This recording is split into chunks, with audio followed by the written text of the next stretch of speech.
ఇవి సఫలవంతంగా జరగాలని నేను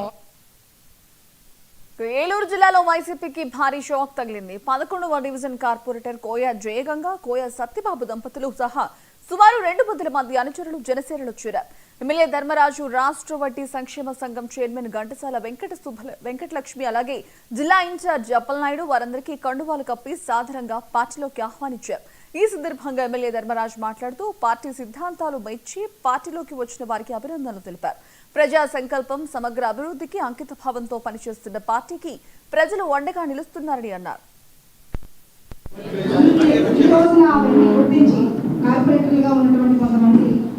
జనసేన పార్టీలో చేరుతున్నారంటే కనుక మరి ప్రత్యేకంగా పవన్ కళ్యాణ్ గారి సిద్ధాంతాలు, ఆయన పోరాట పటిమ, మేము ఏ పార్టీలో ఉన్న పార్టీని 30 పార్టీని కూడా గెలిపించగలిగేంత సత్తా మా జనసేన పార్టీ అధ్యక్షుడు పవన్ కళ్యాణ్ గారికి ఉంది. కాబట్టి ఆయన సిద్ధాంతాల్లో, ఆయన భావజాలంలో ముందుకెళ్తే బాగుంటుందని చెప్పేసి ఈ రోజు ఈ కార్యక్రమంలో ఏదైతే మన పవన్ కళ్యాణ్ గారి సిద్ధాంతాలు, ఆశయాలు, అలాగే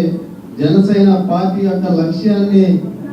నమ్మి ఈరోజు మన కార్పొరేటర్ గారు 11వ వార్డుకి కోయి జయగంగ గారు, అలాగే కోయి సత్యనారాయణ గారు, వాళ్ళతో పాటు సుమారుగా ఒక 200 మంది వాళ్ళ అనుచరులు అందరూ కూడా ఈరోజు మా జనసేన పార్టీలో జాయిన్ అవ్వడం, వాళ్ళందరినీ కూడా మేము ఆహ్వానిస్తూ వాళ్ళు కూడా మాతో పాటు ఏదైతే క్షేత్ర స్థాయిలో ఎప్పటి నుంచో మన జన సైనికులు, జనసేన నాయకులు, వీర మహిళలు అందరూ కూడా ఈ కూటమి ప్రభుత్వం రాగానే పంచాయతీ నిధులు పంచాయతీలకి ఇచ్చి వాటి ద్వారా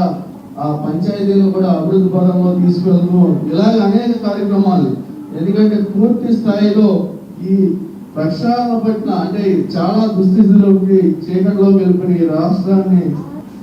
వైద్యం గురించి, అలాగే ఈ కెనాల్స్ గురించి, రోడ్ల గురించి అన్నింటినీ కూడా పూర్తి స్థాయిలో ఒక ప్రణాళిక ప్రకారం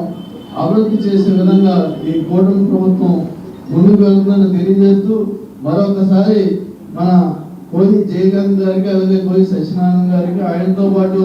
జాయిన్ అయిన ప్రతి ఒక్కరికి కూడా అభినందనలు తెలియజేస్తూ మీ అందరికీ కూడా దసరా శుభాకాంక్షలు తెలియజేసుకుంటూ ఈ కార్యక్రమం